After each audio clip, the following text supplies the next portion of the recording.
어머니, 당신은 누구세요?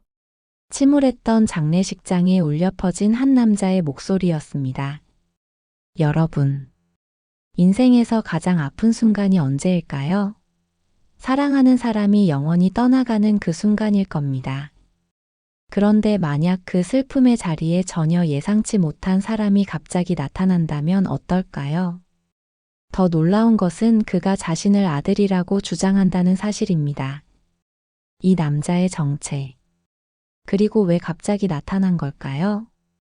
그리고 그가 품고 있는 비밀은 과연 무엇일까요? 오늘 여러분과 함께 나누고 싶은 것은 예상치 못한 만남이 가져온 기적과 아픔에 관한 이야기입니다. 혹시 이런 감동적인 이야기를 더 자주 듣고 싶으시다면 구독 버튼과 좋아요를 눌러주세요. 그리고 댓글로 지금 어떤 마음으로 이 이야기를 들으시는지 알려주시면 감사하겠습니다. 어떤 인연은 끊어진 듯 보여도 결국 다시 이어지게 마련입니다. 마치 끊어진 실이 다시 엮이듯이 말이죠. 지금부터 시작되는 이야기가 바로 그런 이야기입니다. 그날은 4월의 마지막 날이었습니다. 봄비가 내린 후 공기는 축축했고 장례식장 앞에는 화환 몇 개가 듬성듬성 있었습니다. 72세 박말수는 검은 상복을 입고 남편의 영정사진 앞에 서 있었습니다. 40년을 함께 산 남편 박철호 씨의 마지막 날이었습니다. 삼가 고인의 명복을 빕니다. 조문객들이 하나둘 인사를 건네고 지나갔습니다. 말수는 고개를 숙여 인사를 받으며 답했습니다. 고맙습니다. 이렇게 와주셔서. 목소리가 쉬어 있었습니다. 3일 동안 울음을 참느라 목이 잠겼던 것입니다. 그때였습니다.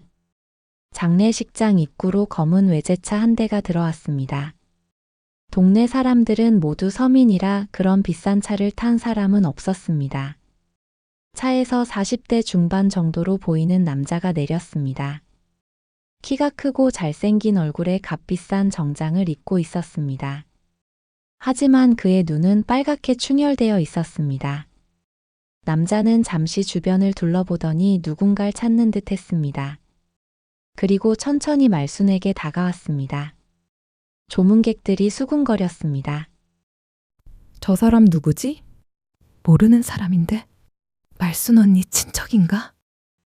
남자는 말순 앞에 섰습니다. 그리고 갑자기 무릎을 꿇었습니다. 장례식장이 순간 조용해졌습니다. 모든 사람들의 시선이 그에게 집중되었습니다.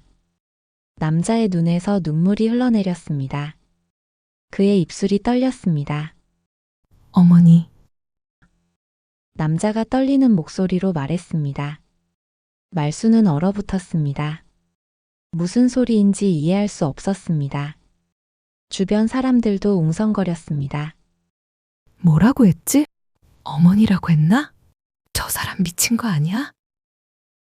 말수는 한 걸음 뒤로 물러섰습니다. 뭐라고 하셨어요? 목소리가 떨렸습니다. 남자는 무릎을 꿇은 채 고개를 들어 말순을 바라봤습니다. 그의 얼굴에는 44년간 쌓인 그리움과 원망 그리고 사랑이 뒤섞여 있었습니다. 아버지가 돌아가셨다는 소식을 듣고 왔습니다. 남자가 다시 말했습니다. 말수는 여전히 이해할 수 없다는 표정이었습니다. 당신은 누구세요? 목소리에 두려움이 섞여 있었습니다. 남자는 잠시 말을 멈췄습니다. 그리고 슬픈 미소를 지으며 말했습니다. 44년 만입니다, 어머니. 그의 목소리에는 깊은 씁쓸함이 배어 있었습니다. 장례식장은 더욱 조용해졌습니다. 모든 사람들이 숨을 죽이고 이 믿기 어려운 상황을 지켜보고 있었습니다. 말수는 온몸에 힘이 빠졌습니다. 44년이라니. 무슨 소리예요? 전 당신을 몰라요. 말순이 고개를 저으며 말했습니다. 하지만 그녀의 마음 깊은 곳에서는 어떤 기억이 스멀스멀 올라오고 있었습니다. 남자는 깊게 한숨을 쉬었습니다. 이해합니다. 말수는 그날 밤 잠을 이룰 수 없었습니다. 낮에 나타난 그 남자의 말이 계속 귓가에 맴돌았습니다. 44년 만입니다, 어머니. 그 말이 무슨 뜻인지 알 것 같으면서도 믿기지 않았습니다. 다음 날 아침 아파트 현관 앞에서 초인종이 울렸습니다. 문을 열어보니 어제 그 남자가 서 있었습니다. 깔끔한 캐주얼 옷차림에 손에는 정성스럽게 포장된 과일 바구니를 들고 있었습니다. 안녕하세요. 남자가 정중하게 인사했습니다. 갑자기 나타나서 놀라게 해드려 죄송했습니다. 제대로 인사드리려고 왔습니다. 말수는 문을 꽉 잡고 있었습니다. 당신 정체가 뭐예요? 어제부터 이상한 소리만 하고. 목소리에 경계심이 가득했습니다. 제 이름은 서준입니다. 남자가 차분하게 대답했습니다. 정확히는 존 워커라고 불리기도 하고요. 하지만 원래 이름은 민수였습니다. 박민수. 말순의 얼굴이 하얗게 질렸습니다. 민수. 그 이름을 들으니 44년 전 기억이 파도처럼 밀려왔습니다. 가슴 깊이 묻어둔 아픈 기억들 말입니다. 말도 안 되는 소리 하지 마세요. 말순이 문을 닫으려 했습니다. 하지만 서준이 조심스럽게 말렸습니다. 서준은 지갑에서 낡은 사진 한 장을 꺼냈습니다. 세월에 바래져 누렇게 변한 그 사진에는 20대의 젊은 말순과 갓난아기가 함께 찍혀 있었습니다. 이 사진 어머니 맞잖아요. 말순은 그 사진을 보는 순간 다리에 힘이 빠졌습니다. 벽에 기대야 했습니다. 이게 어떻게... 목소리가 떨렸습니다. 분명히 기억하고 있었습니다. 보육원에 민수를 맡기기 전날 밤 작은 사진관에서 찍었던 마지막 사진을 말입니다. 보육원에서 자라면서 이 사진만이 제 가족이었어요. 서준의 목소리도 떨렸습니다. 이 사진을 보며 매일 밤 어머니를 그리워했습니다. 언젠가는 꼭 찾아뵐 수 있을 거라고 믿으면서. 말수는 현관 바닥에 털썩 앉아서 손으로 얼굴을 가렸습니다. 안 돼. 이럴 수가 없어. 흐느끼는 소리가 새어나왔습니다. 서준이 조심스럽게 무릎을 꿇고 말순 옆에 앉았습니다. 어머니, 저 원망하지 않아요. 어머니도 어려우셨을 겁니다. 그때 상황에서는 어쩔 수 없는 선택이었다는 걸 압니다. 나를 어떻게 찾았니? 말순이 떨리는 목소리로 물었습니다. 3년 전부터 한국의 사설탐정을 고용해서 찾았어요. 서준이 설명했습니다. 박민수로 태어나서 5살 때 미국으로 입양된 기록, 그리고 이 사진과 단서들로요. 말수는 고개를 들어 서준을 바라봤습니다. 44년이 지났지만 그 눈빛은 갓난아기 때와 똑같았습니다. 정말 민순이. 떨리는 손으로 서준의 얼굴을 만져보았습니다. 네, 저예요. 민수. 서준의 눈에서도 눈물이 흘렀습니다. 미안해. 정말 미안해.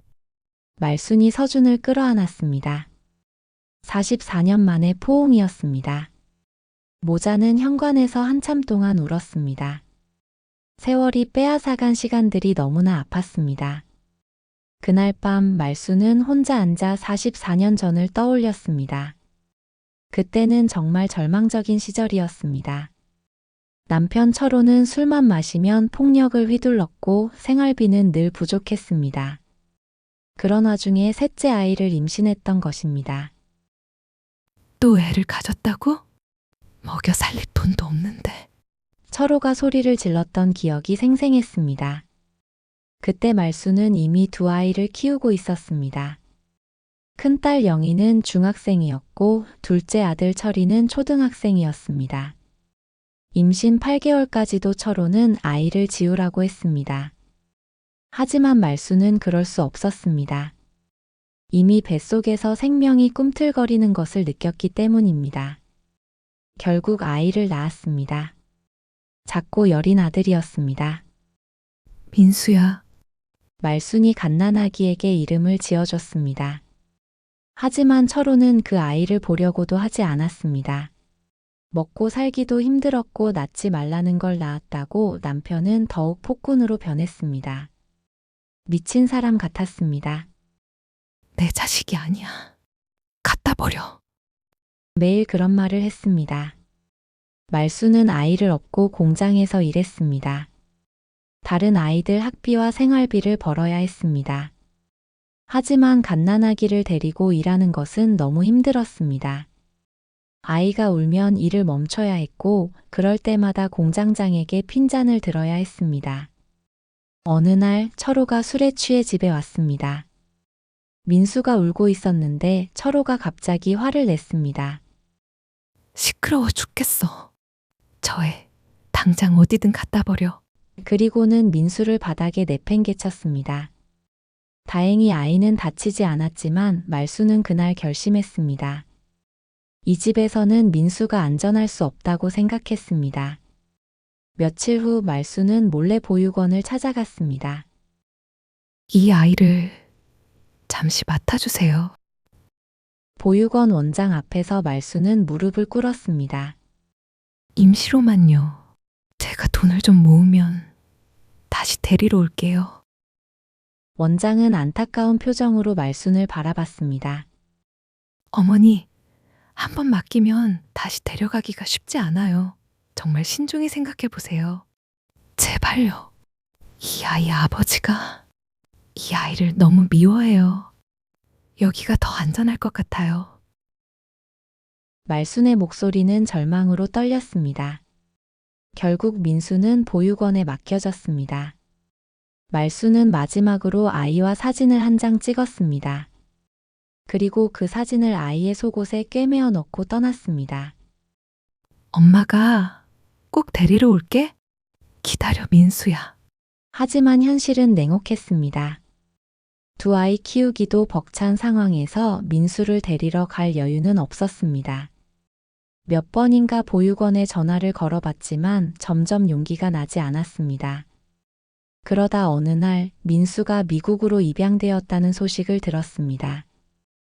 그 아이는 죽은 줄만 알았는데. 말수는 혼자 중얼거렸습니다.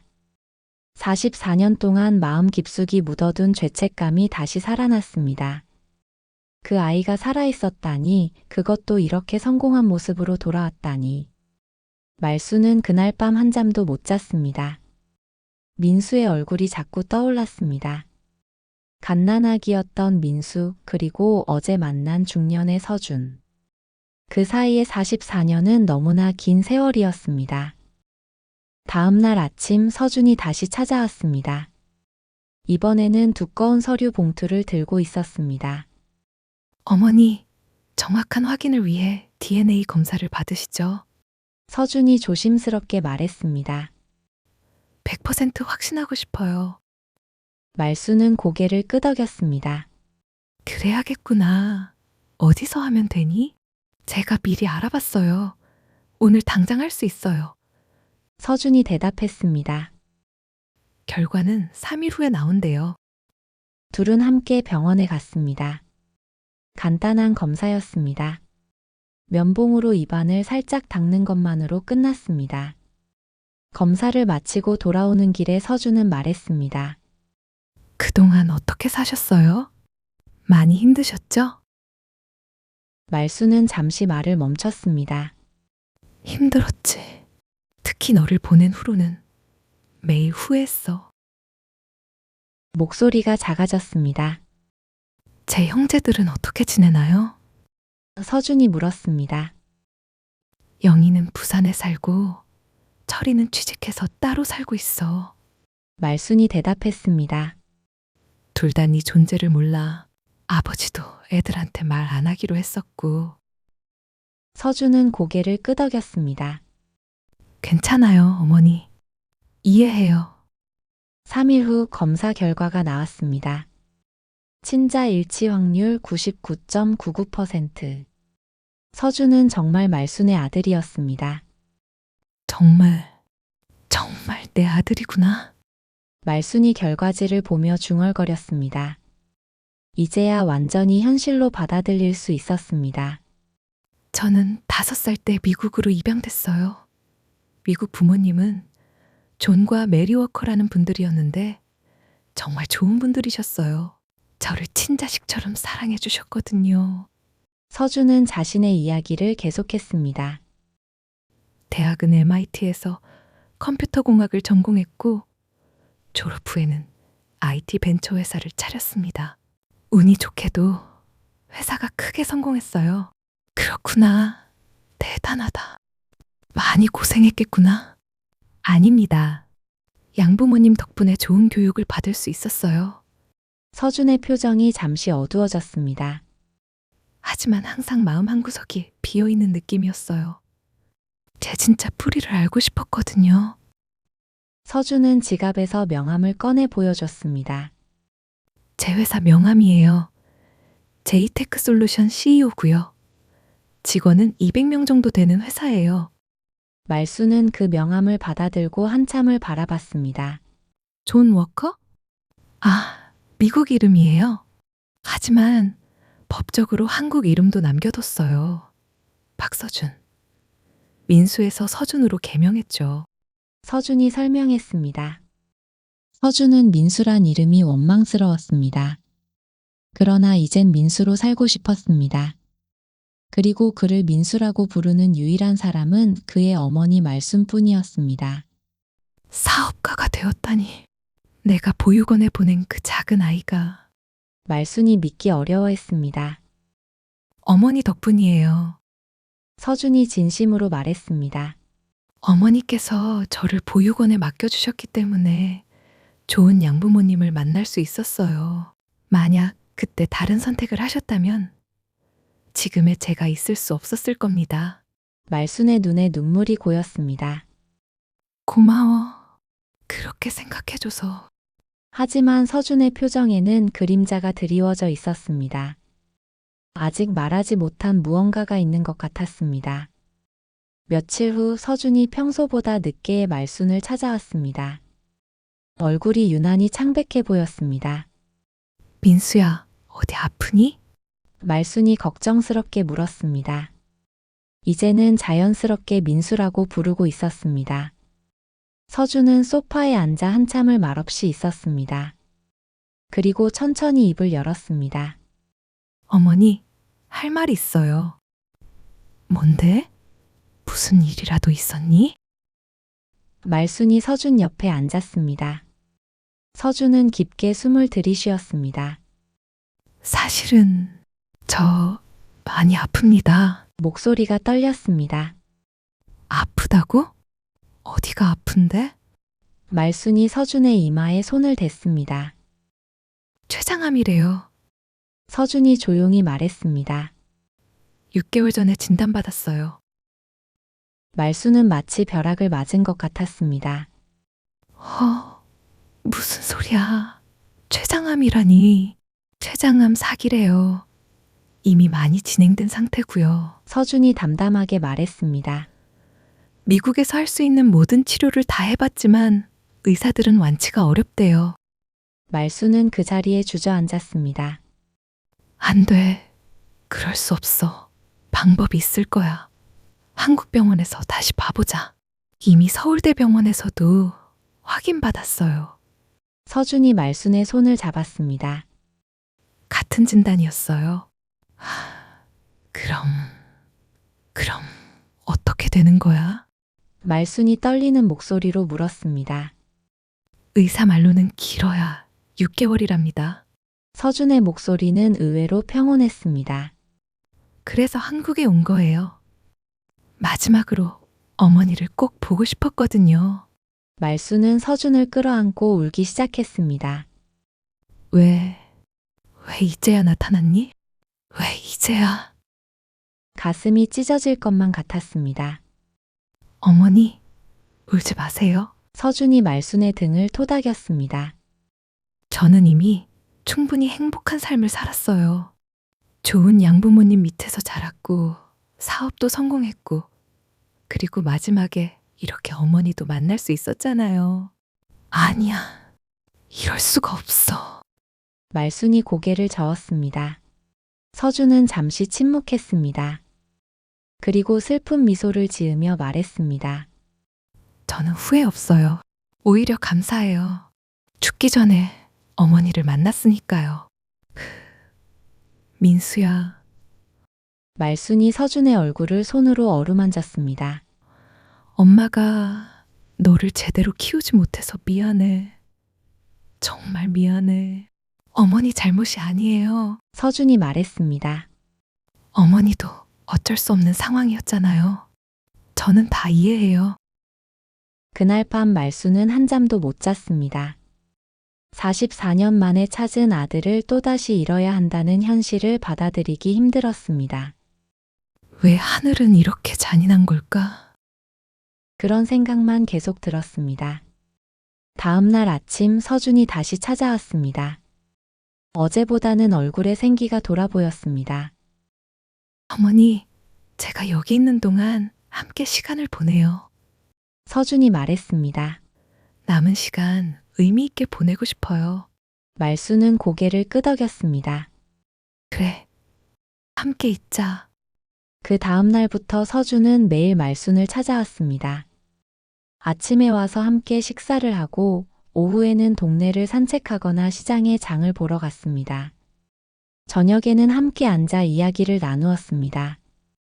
민수야, 미국 생활은 어땠니? 말순이 물었습니다.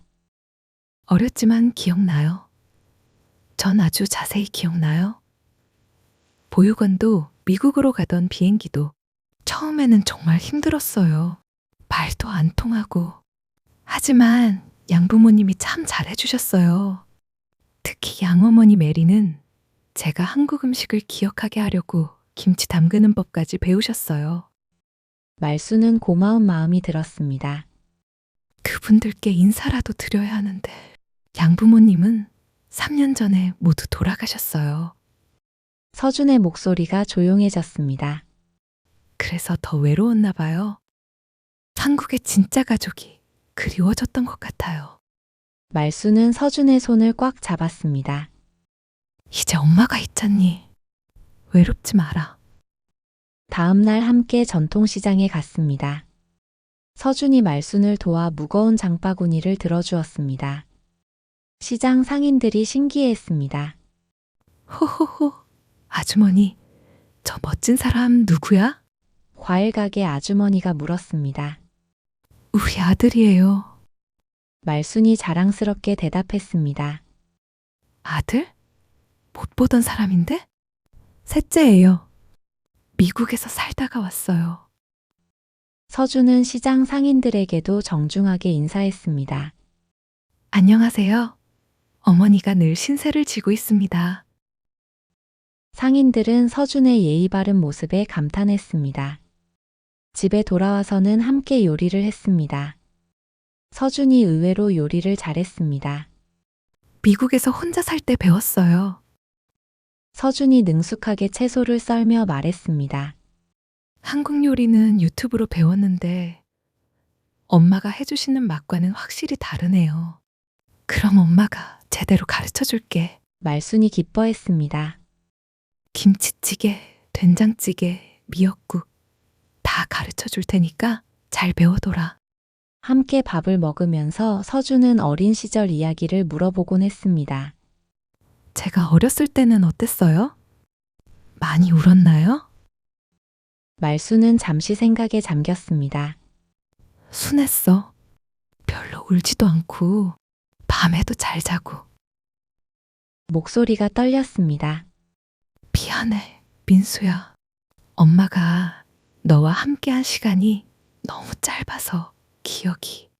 괜찮아요. 서준이 따뜻하게 미소 지었습니다. 지금 새로운 기억을 만들고 있잖아요. 저녁에는 둘이 아파트 옥상에 올라가 별을 봤습니다. 서울 하늘에는 별이 많이 보이지 않았지만 그래도 몇 개는 반짝이고 있었습니다. 미국에서는 별이 정말 많이 보여요. 서준이 말했습니다. 특히 시골에 가면 하늘 가득 별들이 쏟아질 것 같아요. 그럼 미국이 더 좋겠구나. 말순이 말했습니다. 여기가 훨씬 더 좋아요. 서준이 단호하게 말했습니다. 어머니가 있으니까요. 정말 미안해. 너를 버린 것도 미안하고 44년 동안 찾지 못한 것도 미안하고 서준은 말순의 말을 가로막았습니다. 저 정말 원망 안 해요. 오히려 감사해요. 어머니 덕에 좋은 사람들을 만날 수 있었던 거잖아요. 엄마 위한다고 그렇게 말하는 거지. 어쩜 네가 나보다 어른 같니? 과거는 바꿀 수 없어요. 하지만 지금은 우리가 만들어갈 수 있잖아요. 서준이 말순을 바라봤습니다. 이제부터라도 진짜 모자가 되는 거예요. 말순은 그제야 마음이 조금 편해졌습니다. 고마워, 민수야. 이렇게 이해해줘서 이제 자책하지 마세요. 그때는 어쩔 수 없었잖아요. 서준이 말순의 손을 잡았습니다. 우리 앞으로 행복하게 지내요. 그렇게 2달이 흘렀습니다. 말순은 무의식에 쌓여있던 죄의식을 벗어내고 44년 만에 진짜 행복을 느끼고 있었습니다. 매일 아들과 함께하는 시간이 꿈 같았습니다. 하지만 서준의 얼굴은 날이 갈수록 야위어 가고 있었습니다. 어느 날 아침 서준이 평소보다 한참 늦게 왔습니다. 얼굴이 많이 창백해 보였습니다. 민수야, 괜찮니? 말순이 걱정스럽게 물었습니다. 네, 괜찮아요. 서준이 억지로 미소를 지었지만 말순의 눈에는 숨길 수 없었습니다. 병원에 가자. 검사라도 받아보자. 말순이 말했습니다. 아니에요. 괜찮아요. 서준이 고개를 저었습니다. 오늘은 특별한 날이에요. 어머니와 함께 사진을 찍고 싶어요. 서준은 미리 연락해둔 전문 사진작가를 불러왔습니다. 아파트 거실에서 모자는 사진을 찍었습니다. 말순은 오랜만에 단정한 옷을 입었고 서준도 정장을 차려입었습니다. 밝게 웃어주세요. 사진작가가 지시했습니다. 네, 좋아요. 찰칵 찰칵. 플래시가 터졌습니다. 44년 만에 진짜 가족 사진이었습니다. 사진을 다 찍고 나서 서준이 말했습니다. 어머니, 이 사진들 소중히 간직해주세요. 당연하지. 우리 가족 사진인데. 말순이 대답했습니다. 저녁 식사를 함께 하면서 서준이 이상한 말을 했습니다.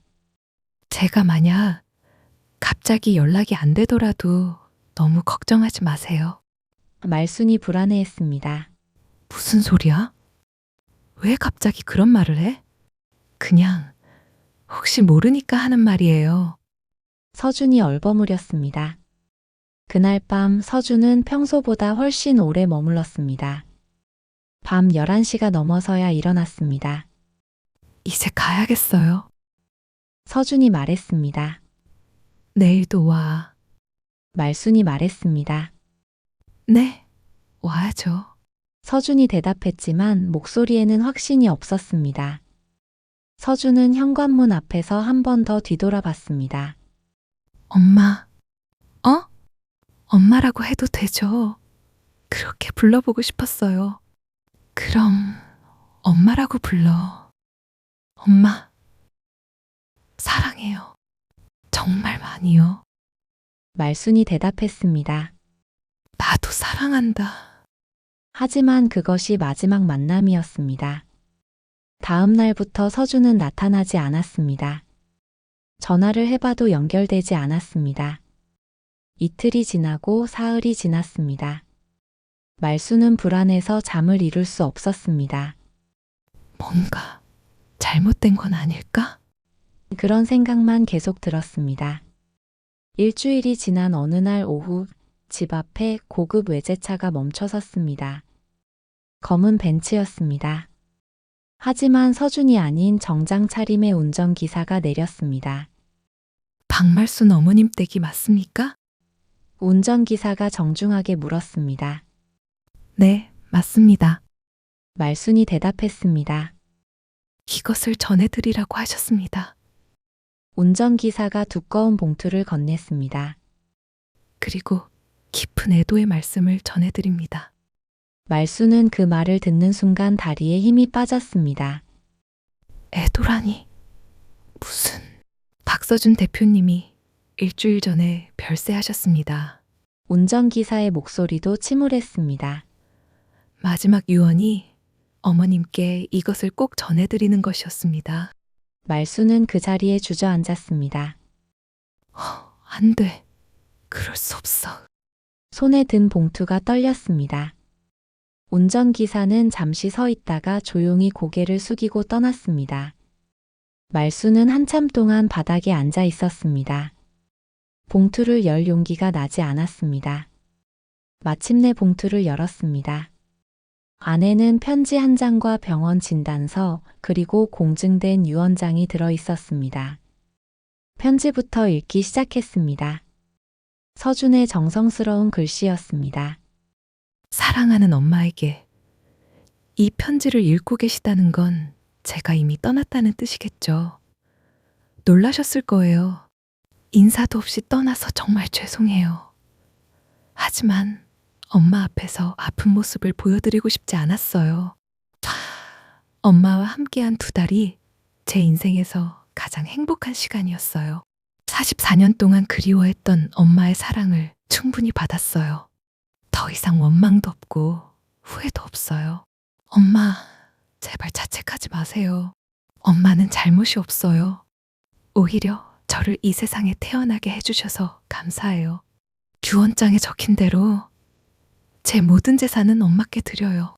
엄마가 남은 여생만큼이라도 편하게 사셨으면 좋겠어요. 엄마, 너무 힘들게 살았잖아요. 그리고 마지막 부탁이 있어요. 가끔 제 무덤에 와주세요. 그리고 앞으로도 저를 민수라고 불러주세요. 그 이름이 그리웠거든요. 사랑해요, 엄마. 그리고 안녕히 계세요. 말수는 편지를 읽으며 눈물을 멈출 수 없었습니다. 민수야, 우리 민수야. 아들의 이름을 부르며 소리내어 울었습니다. 서준의 장례는 이미 끝난 상태였습니다. 그의 유언에 따라 조용히 화장되었고 서울 근교의 벽제리 묘지에 이름도 새겨지지 않고 안치되었다고 전해 들었습니다. 말수는 유언장을 확인했습니다. 서준이 남긴 재산은 상상을 초월했습니다.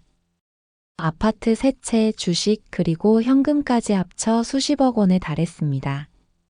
하지만 돈이 중요한 게 아니었습니다.